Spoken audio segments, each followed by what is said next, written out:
그리스도 예수 안에서 하나님의 은혜와 평화가 넘치시기를 빕니다.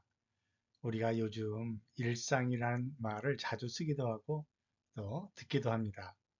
일상은 하루하루 반복되는 생활, 항상 있는 것이란 뜻이죠. 그 일상이 하나님의 선물입니다.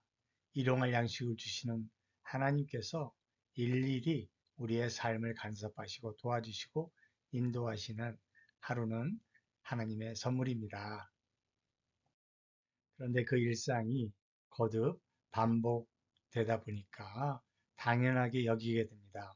그러면 감사하는 마음이 없어지죠. 밥 먹는 것도 당연하고, 아름다운 성전에서 예배 드리는 것도 당연하고, 아침에 일 나가는 것도 당연하고, 잘 집에 있는 것도 당연하게 여기게 됩니다. 그런데요, 혹시라도 당연하게 여기던 것이 사라지면 우리는 굉장히 화가 납니다.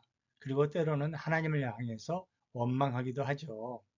하나님을 당연한 행복을 빼앗아가는 폭군 같은 분으로 여기게 되기도 하고요. 삶이 억울해지기도 합니다.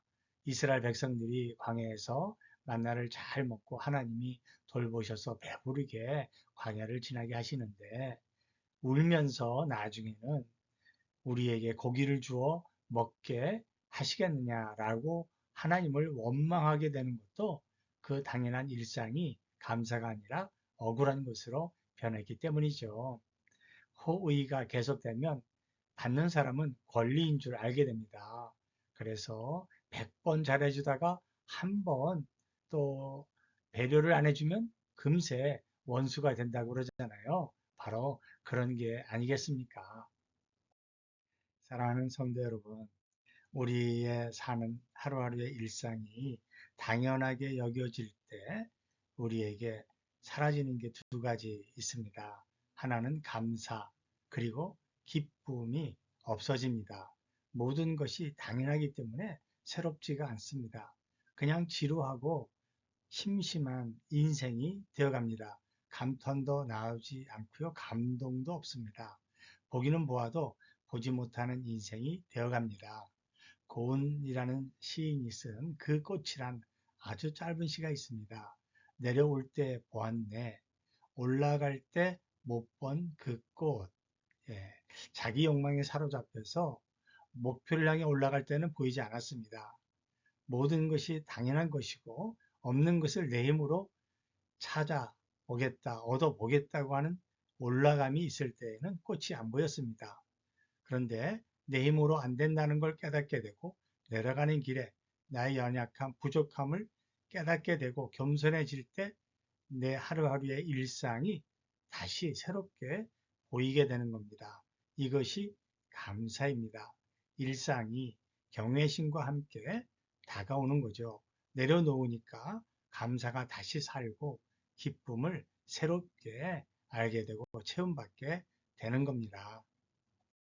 그래서 우리가 산에서 내려갈 때 우리가 더욱 겸손히 나를 낮출 수 있을 때 일상에서 당연히 여기던 것을 내가 누리지 못할 때, 혹 눈물 날 때, 괴로울 때, 벽에 부딪혔을 때 우리가 깨닫게 되는 것은 나에게 승리를 주시는 분은 바로 예수 그리스도다 라는 것을 알게 되죠. 그러니 하나님께 감사할 수밖에 없는 것입니다. 고린도전서 15장 57절에서 바울이 우리에게 한 고백이죠. 바울은 에베소서 5장 20절에서 범사에 항상 예수 그리스도의 이름으로 아버지 하나님 앞에 감사를 드립니다. 라고 고백했습니다. 우리의 일상은 결코 당연히 우리가 누릴 수 있는 것이 아닙니다. 하나님이 선물로 주셨습니다. 나의 아내가 당연한 것이 아니라 하나님이 주신 선물인 것을 알게 되면 참 겸손한 사람입니다.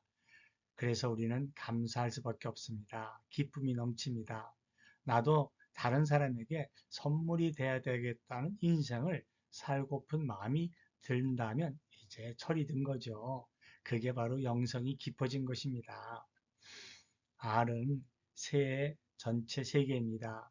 태어나려는 자는 하나의 세계를 파괴해야만 합니다. R을 깨고 나와야 합니다.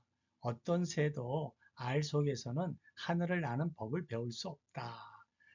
C.S. 루이스의 나니의 연대기에 나오는 내용이죠. 당연한 세계에서 깨어 나오면 비로소 우리는 감사의 사람으로 새로워질 수 있게 될 것입니다.